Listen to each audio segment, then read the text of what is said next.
Assalamu alaikum students. In last lecture we have discussed about early life of Louis Pasteur, his private life and his patriotism towards his country.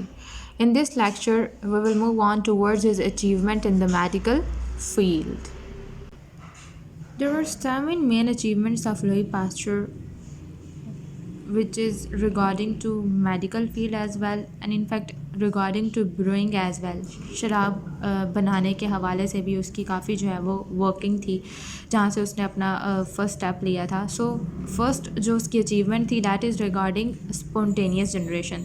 Then he worked on fermentation and brewing वही शराबकारी के बारे में आ जाता है कि आप किस तरह से शराब बनाते हैं, उस चीज़ में उसने हेल्प आउट किया था. Then related to silk worm industry था. दैन कैटल डिजीज़ एंथ्रेक्स के बारे में उसकी अचीवमेंट थी. दैन फिर रिगार्डिंग ह्यूमन डिजीज़ के फीवर के रिगार्डिंग और सर्जिकल इंस्ट्रूमेंट्स के रिकॉर्डिंग.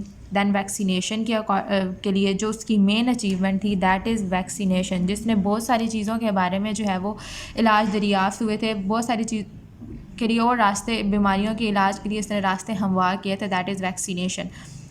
दैन फिर हाइड्रोफोबिया और रैबीज़ की ट्रीटमेंट आ जाता है. और फिर उसने ऑब्वियसली जब ये डिफरेंट ट्रीटमेंट्स आए तो दूसरे साइंटिस्ट को भी रास्ते मिले कि हम किस तरह से जो है वो बीमारियों का जो है वो इलाज कर सकते हैं. तो ये इसकी 7 मेन अचीवमेंट्स थी जिसने जो है वो ढेरों साइंटिस्ट को ढेरों बीमारियों के इलाज के लिए जो है वो रास्ते बताए.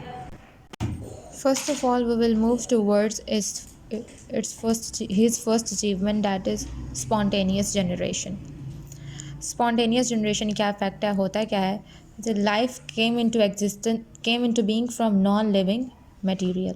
कि जो ज़िंदगी है या जो कुछ ऑर्गेनिज़म है वो नॉन लिविंग थिंग से पैदा होते हैं.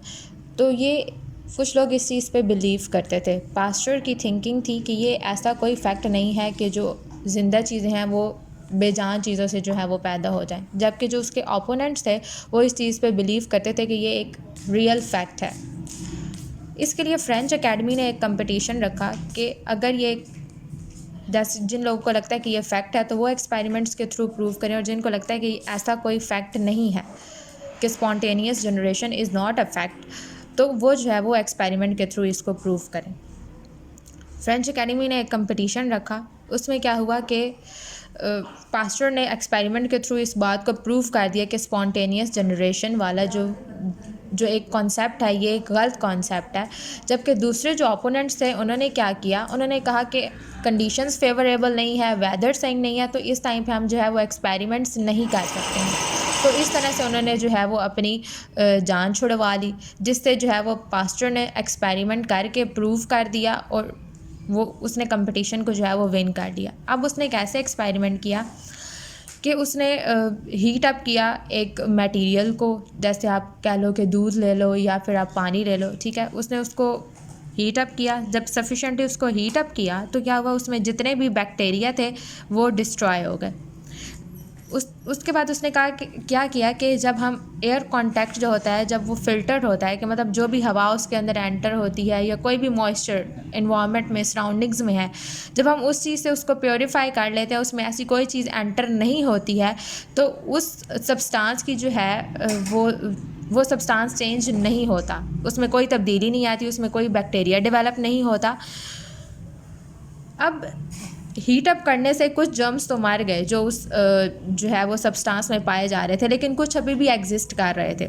तब पास्टर ने जो है वो प्रूव किया कि जब हम बॉइलिंग पॉइंट से 10 डिग्री सेंटीग्रेड अबव उसको हीट अप करते हैं, कि 10 दर्जे मज़ीद बॉइलिंग पॉइंट से ऊपर लेके जाते हैं, तो फिर उसमें कोई भी बैक्टीरिया जो है वो पीछे ज़िंदा नहीं रह जाता. और उसके बाद जो एयर उसके साथ इन कांटेक्ट होती है वो भी फ़िल्टर होती है. इन्वायरमेंट से कोई चीज़ अगर उस सब्सटेंस में एंटर नहीं होती तो वो सब्सटेंस जो है वो कभी भी अल्टर नहीं होता, उसमें कोई भी बैक्टीरिया कोई भी जर्म्स जो हैं वो डेवलप नहीं हो सकते.